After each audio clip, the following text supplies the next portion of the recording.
Hello there. If you're interested in making your own AI-powered startup, you might be interested in using a platform like ours and potentially save you a lot of time and money in actually developing the software. All the payments and all the API usage and stuff like that is handled through our platform for you. You just make the tool, publish it, it gets listed here amongst the other tools. And then obviously you're free to promote it as well and link people to the tool and things like that. For example, the book writers we have, someone I spoke to being quoted $30,000 to make a website that can use AI to write books.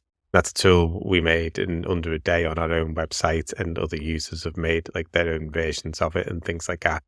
So you can use the no code builder on our website basically to make AI tools very quickly. And then when you publish it, you just specify the price you want, whether it's one time or monthly payment.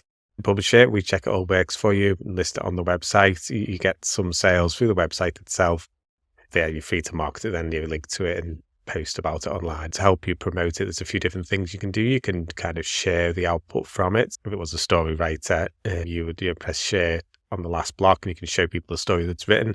And we also have like a voucher coupon system as well. To get some initial signups, for example, you could do a voucher that's valid for 30 days, or you can give people discounts as well. People quite like when you post stuff like that on social media, so you can kind of have your software up and running quite quickly, and then promote it however you wish. So to actually make it, the no code builder, we've got help files on it, and we've got a free course on Udemy as well on how to build tools.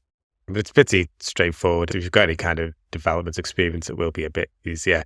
Yeah, but it's code free, as I say. Recommend building a tool based on some kind of niche where you've got experience. It's something that's low competition that you know a lot about, and you'll know how to kind of instinctively how to make a good tool. You'll know kind of what questions to ask the user.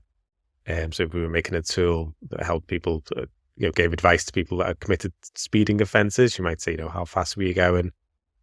What territory were you in? Because you have different rules and stuff like that. So you'd ask the user questions, and then to talk to the AI, you'd use the prompt. You've got a choice of AIs to choose from. So we've just added Llama, which is Facebook's model, and we're going to be adding Claude soon as well.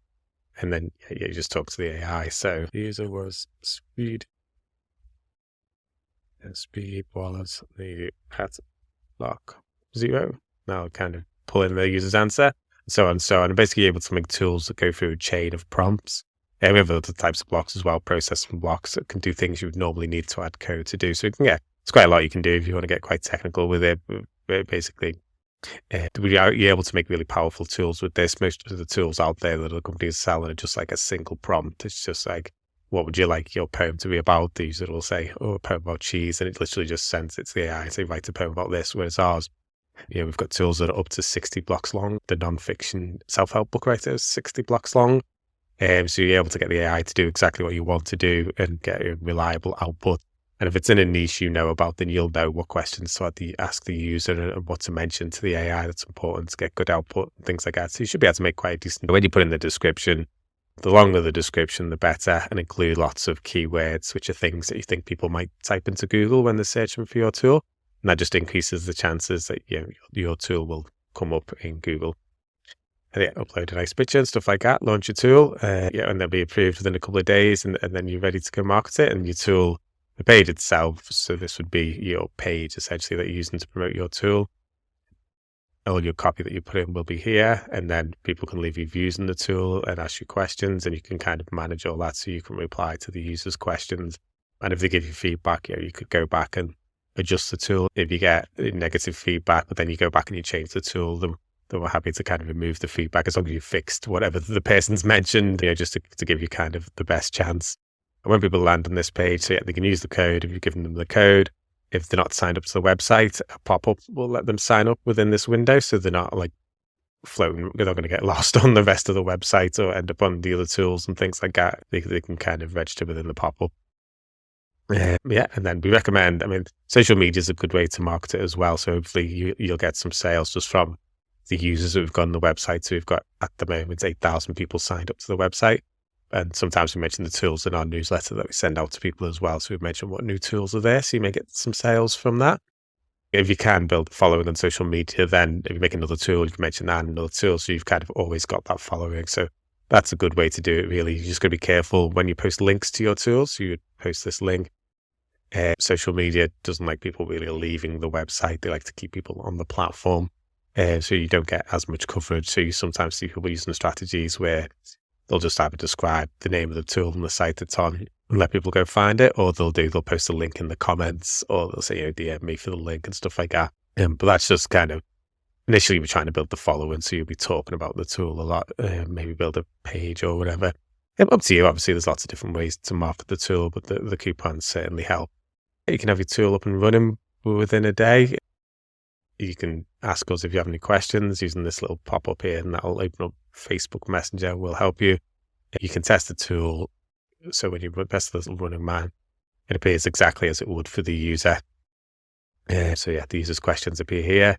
It runs through the blocks. You choose if the blocks stay minimized or not. So it's only really the blocks towards the end that you need to keep open. So that block. This is the finished book written by this book writer tool. The book writers are quite complicated tools. You don't have to necessarily make anything that complicated. But yeah, that's what it looks like from the user's perspective. They've got the finished product there. If you make a video on your tool, then you just post a YouTube link and it'll appear embed as a video as well. Yeah, that's it. But yeah, so the potential, there's probably thousands of different tools out there that you can make for different industries. Maybe you've got experience in a particular industry, whether it's in real estate, law, whatever it might be. There's probably lots of different tools that people would use, customers of that industry would use, or people in the industry itself. So a real estate agent might use it for property listings, if you know what a good property listing should look like, or so that'll be someone within the industry using it, or for customers. So if you were a lawyer that did speeding offences, then it's obviously the potential customers committed speeding offences. And we can also potentially use it as like a lead magnet to promote your service. So if you did do the legal one, for example, you could then say at the bottom, contact me if you need more help and things like that. So it can be a way to promote your service. So you just kind of solve a small bit of the problem for the user with AI. But if they've need to go to court, for example, they're going to need a person there probably, and that's where you come in. So yeah, you can use it as a lead magnet, or you can just use it as its own software, or you can make a collection of tools. Yeah, so a lot of different possibilities there, and hopefully the platform makes it easier for you to build quite good tools. We pay all the creators on the 8th of each month as well. So the 8th of March, you'll get all the pay from February and so on and so on. It's all just dealt with through PayPal. So all the payments we take are through PayPal. And I think I mentioned before, the credits and stuff like that. The users need credits to run the tool. So yeah, you don't have to worry about that. Whatever price you put in for the tool, you get that full price basically when they buy your tool. So if you put in $20 for the tool, then that's what you'll get for each purchase. And then the user may have to buy credits separately to run the tool if they've run out of credits. So that doesn't come out of your share. But yeah, that's hopefully the quick and easy way to get a startup running. And then you can go straight to kind of testing how you're going to market it and things like that. I hope you found that useful.